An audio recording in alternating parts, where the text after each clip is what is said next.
I just wanted to sleep over after the party, but that night, a doctor awakened my heart. I didn't mean to fall in love. Hell, I didn't even mean to stay the night. But when you're drunk, heartbroken, and clinging to your last shred of dignity in a sequin blazer that smells like tequila and desperation, love is the last thing you expect to find on a stranger's couch, especially when that stranger is a doctor with eyes like judgment and hands that smell faintly of lavender and disinfectant. The party had been too much. Too loud. Too many people. Too many kisses that didn't mean anything. And definitely too much Dylan. I stumbled out of the bar in Bushwick around 1 a.m., mascara stinging the corners of my eyes, phone battery dead, and heart somewhere between shattered and stupid. Dylan had danced with someone else again, and this time I wasn't even mad. I was just exhausted. "Hey, you okay?" a voice asked, smooth and clear. I turned too fast and nearly face-planted into the sidewalk. She caught my arm before I could fully embarrass myself. That was the first time I saw her, Dr. Simone Baptiste. But of course, I didn't know she was a doctor back then. To me, she was just the woman in the sleek burgundy coat with a face like calm water and a voice that made my ribs ache. "I think my Uber died," I mumbled. She raised an eyebrow. "Your Uber died?" "My phone." "Same thing." I was blinking back tears, trying to laugh it off. "It's fine. I'll just walk to Brooklyn." "You're in Brooklyn?" I looked around. "Right." Simone hesitated for a breath. Then she sighed, the kind of sigh people give when they know better but help anyway. "You were with Leo, right?" she asked. "I'm his neighbor. Across the hall." "Right. Leo's party." I tried to stand taller. "He said I could crash if I got too tipsy, but I think he left with that guy in leather pants." Simone smiled slightly. "That sounds like Leo." Then, without another word, she turned and started walking. I stood frozen until she glanced back. "Well? You coming, or are you planning to sleep in the hallway?" Her apartment was nothing like mine. Minimalist. Warm. Books on every surface, not stacked messily like mine, but neatly arranged with purpose. A fern curled lazily over a shelf in the corner. The whole place smelled like clean linen and chamomile tea. "You can sleep on the couch," she said, tossing me a folded blanket. "Bathrooms down the hall. Towels in the cabinet." I blinked. "Wait. You're just letting me stay? You're drunk. It's raining. I'm not an animal." She disappeared into her room before I could say anything more. I lay there for an hour, staring at the ceiling. The blanket was too soft. The silence too thick. My brain kept replaying Dylan's laugh, the way he'd danced with that guy like I didn't even exist. And then my thoughts drifted to her, to Simone. The way she'd looked at me. Calm. Clear. Like I wasn't a mess. Like she wasn't afraid of the chaos I carried in my bones. At 3:17 a.m., I found myself standing in her kitchen, staring into her fridge like it held answers. "You're up," her voice said softly behind me. I jumped. "I was just looking for water. Not stealing eggs. Promise." She leaned against the doorframe, arms folded. "You think I'd let someone who wears glitter on their eyelids rob me? I think glitter is disarming." She laughed, and it was the first real laugh I'd heard in weeks.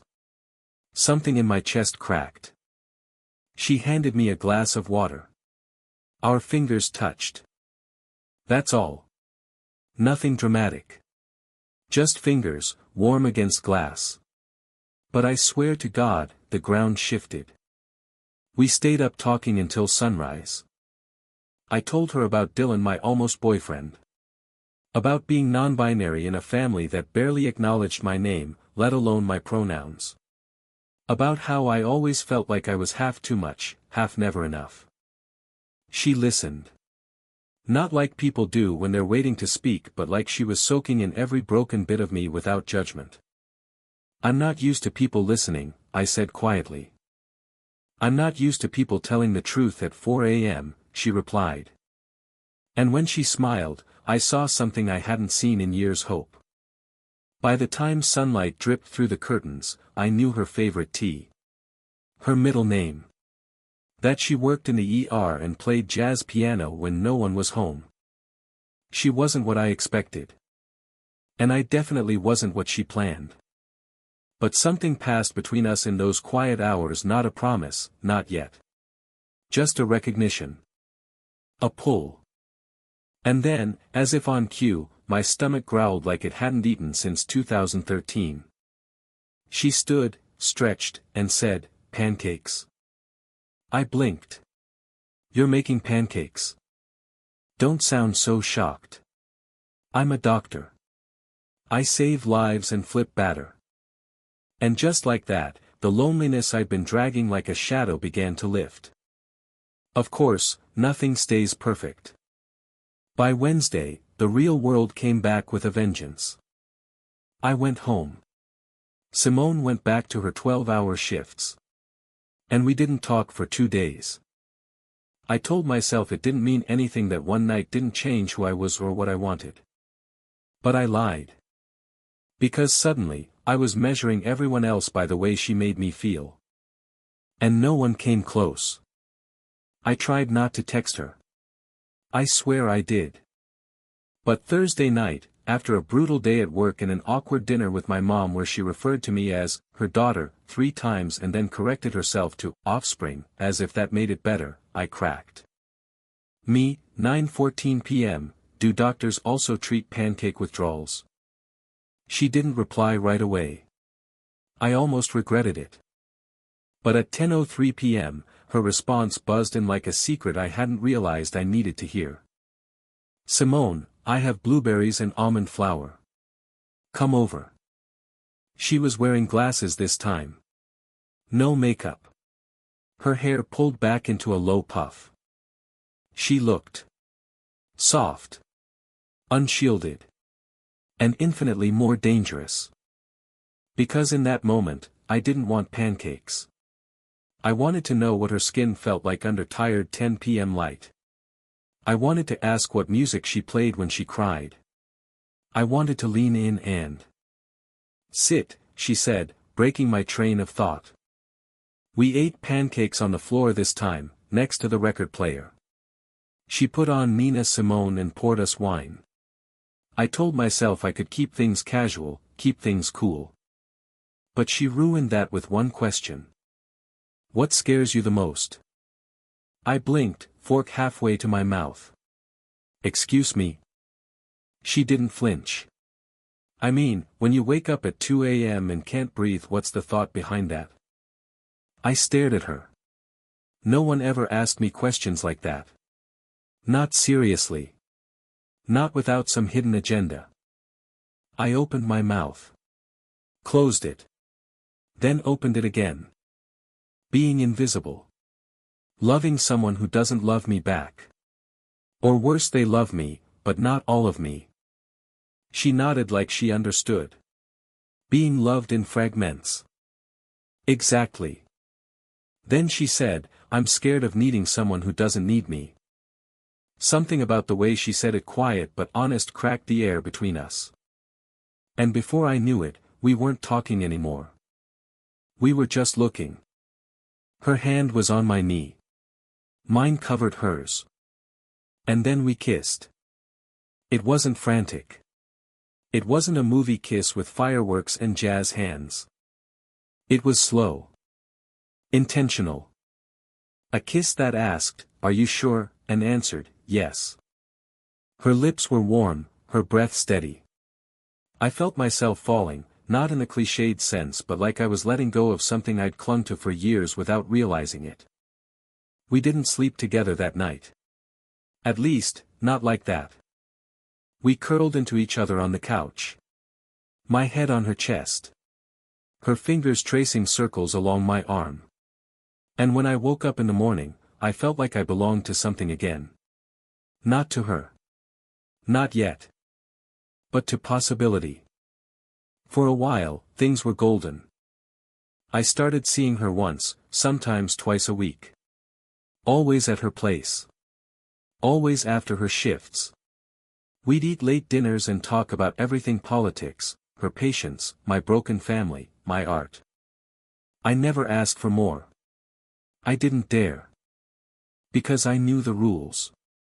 I knew how this kind of story usually went: the queer kid falls too fast, the grown-up gets spooked, and everyone leaves a little more broken. But Simone wasn't a trope. She didn't flinch when I cried.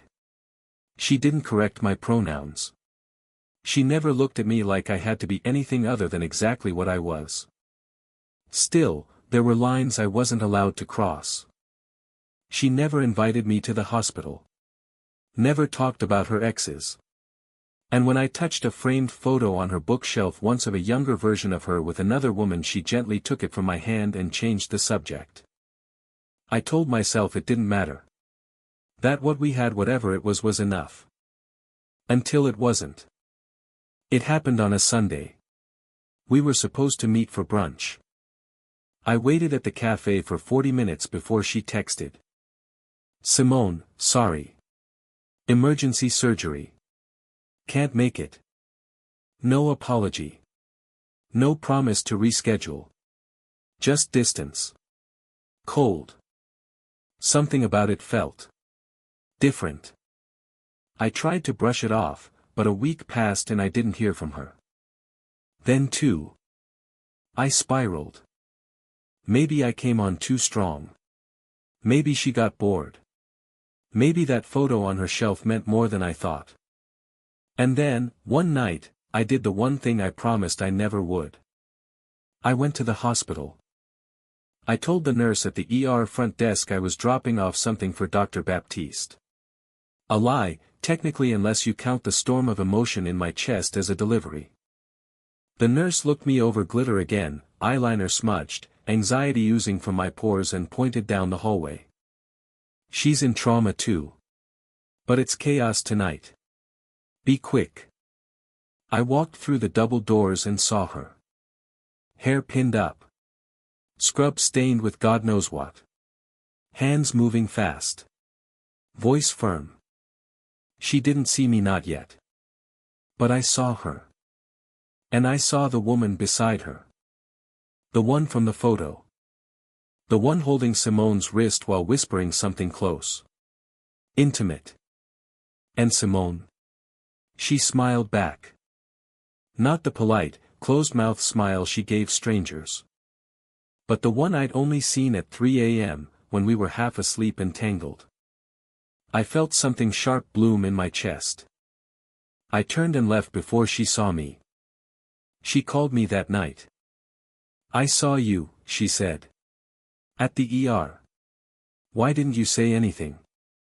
I stared at the ceiling, trying to keep my voice even. Didn't want to interrupt. Whatever that was. She paused. You mean Melanie? Oh, so she has a name. Yes. She's my ex. We work together. That's all. I hated the way relief and hurt twisted together in me. I waited, I whispered. For 2 weeks.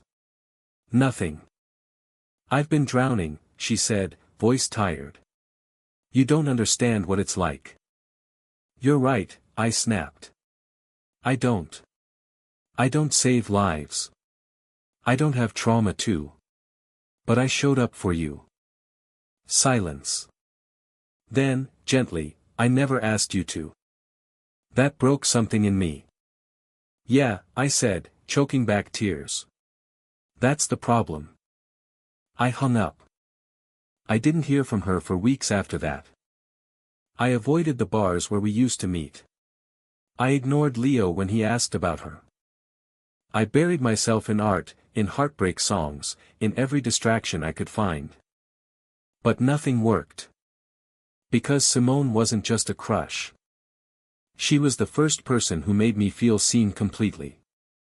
And you don't unfeel that. Not even when it hurts. It was a Friday when I ran into her again. 3 months had passed. Spring had crept in while I wasn't looking, blooming cherry blossoms in the park I used to walk through with her. I was on my way to an exhibit opening in Soho trying, for once, to feel like myself again when I saw her. Simone. Standing across the street.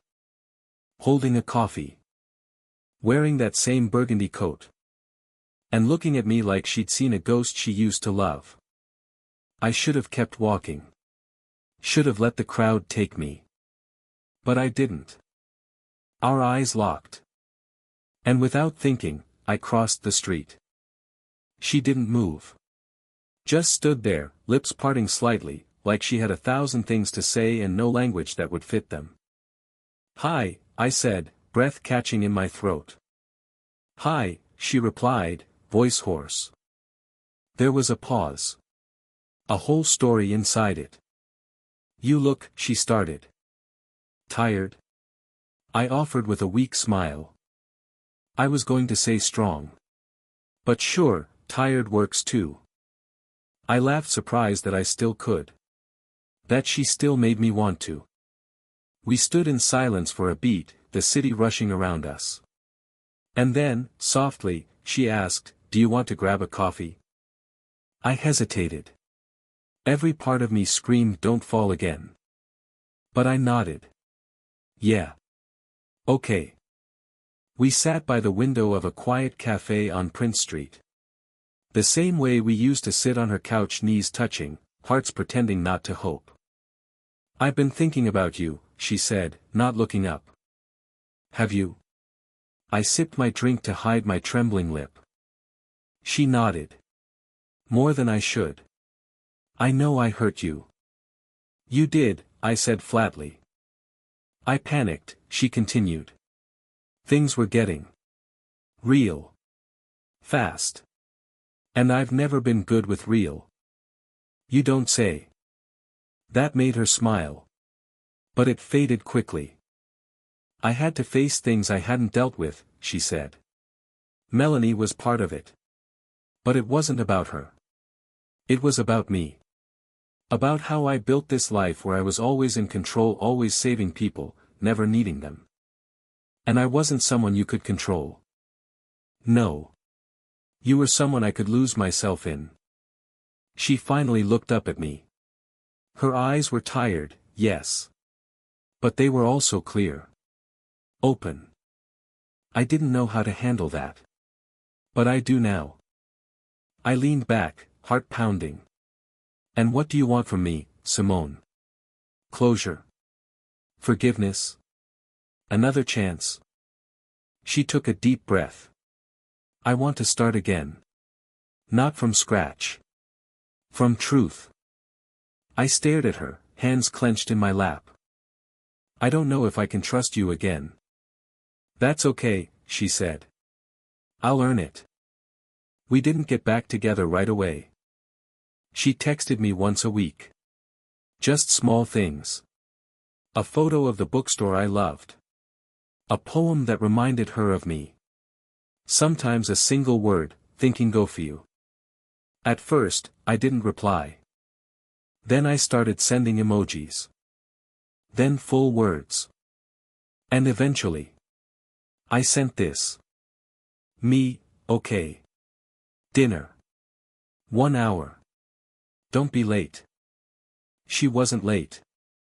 She showed up at my door wearing the same soft eyes and a bouquet of peonies. "You remembered my favorite," I whispered. "I remember everything," she replied. We ate Thai food on my rooftop under a sky smeared with city lights. Talked about everything we'd avoided. Cried more than once. Laughed twice as much. And at the end of the night, when she reached for my hand, I let her hold it. Just that. No kisses.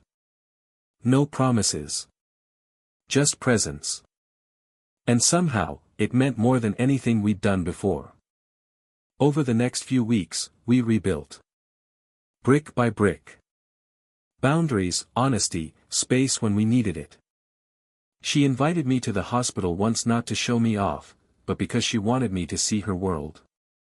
I brought her soup when her shift ran long. She held me when my art was rejected from a major show. And slowly, love stopped feeling like a battlefield and started feeling like a bomb. It was a Sunday morning almost a year since that party when I woke up in her bed and realized I hadn't thought about Dylan in months. "I want to take you somewhere," she said, lips brushing my forehead. "Where?" "You'll see." She drove us to the coast. A quiet beach, almost empty, wind curling through our hair.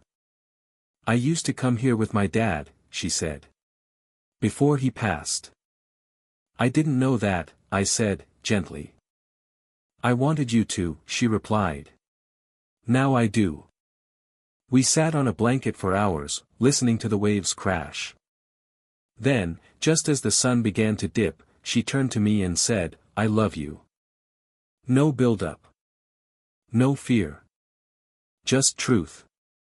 I didn't cry. I didn't panic. I smiled. "I love you too." And then I kissed her like it was the first time all over again. That night, as we drove back into the city, her hand in mine, I realized something. I didn't fall in love with a doctor. I fell in love with a woman brave enough to heal, with me and because of me. And maybe, just maybe, that's what love really is. It would have been easy to wrap things up there: a beach, a kiss, a confession. But love, real love, doesn't end in the moment you say, "I love you." It begins there. And what came next? Well, it was life. Real and unfiltered. The first real fight we had as a couple was over closet space. Not metaphorical closet. Actual, physical closet. "I just think it's a little early to leave my sketchbooks here," I said, arms crossed, watching Simone clear a drawer for me in her apartment. "You spend 4 nights a week here." "Still." She closed the drawer slowly. "It's not about the sketchbooks, is it?"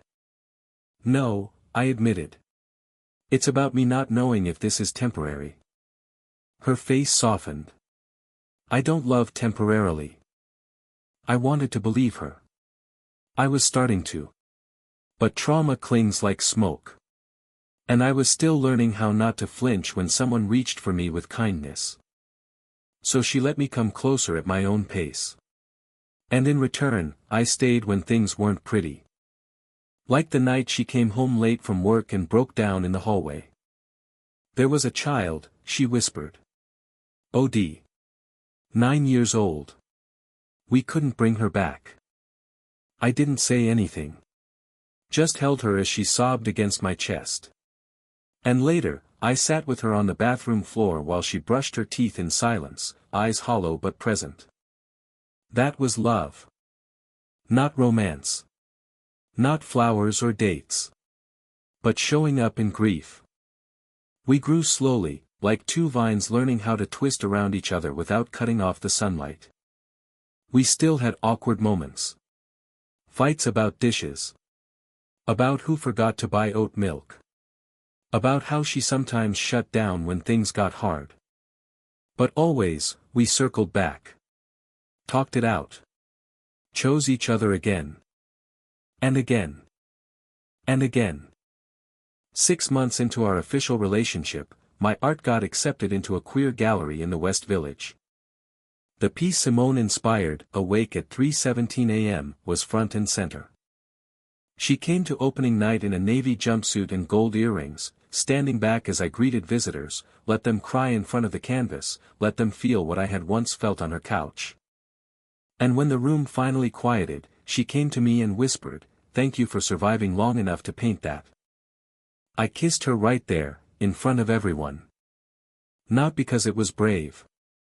But because it was true.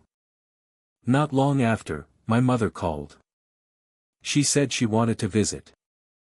Said she was trying. I wasn't sure what that meant, trying to understand my pronouns. Trying to accept Simone. I braced for the worst. And Simone, as always, didn't flinch. "If she disrespects you, I'll ask her to leave." "You do that?" I asked. She looked me in the eye.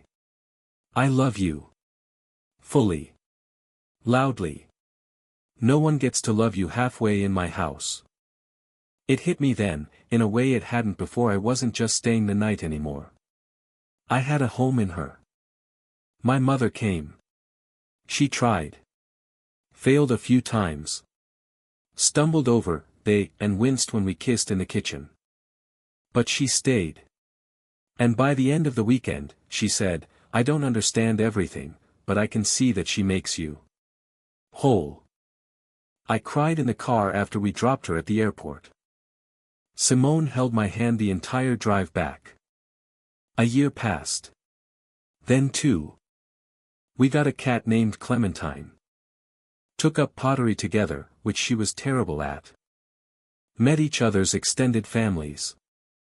Learned how to say sorry in new languages. I watched her lose a patient and still go in the next day.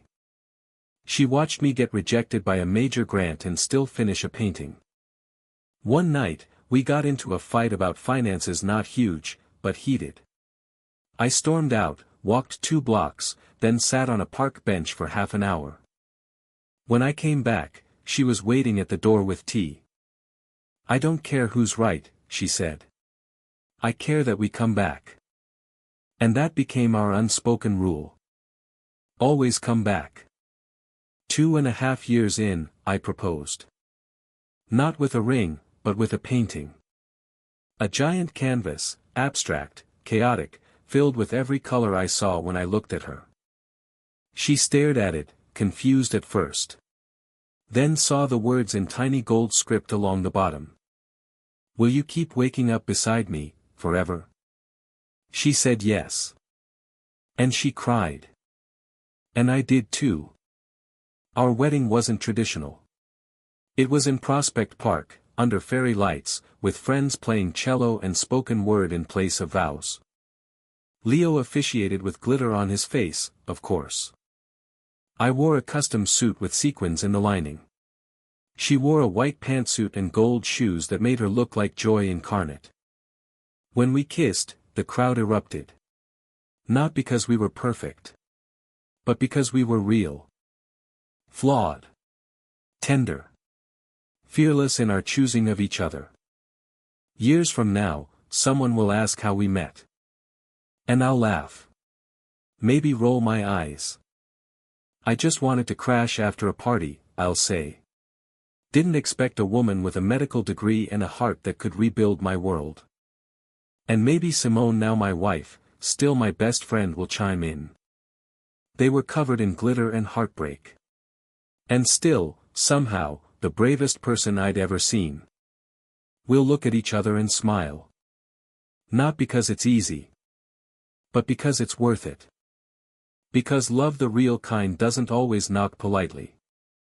Sometimes it shows up at 3 a.m., offering water and a blanket. Sometimes it smells like lavender and lets you cry on a stranger's couch. Sometimes, it begins with heartbreak and ends with home. And in between, you learn how to choose each other. Again. And again. And again. The end.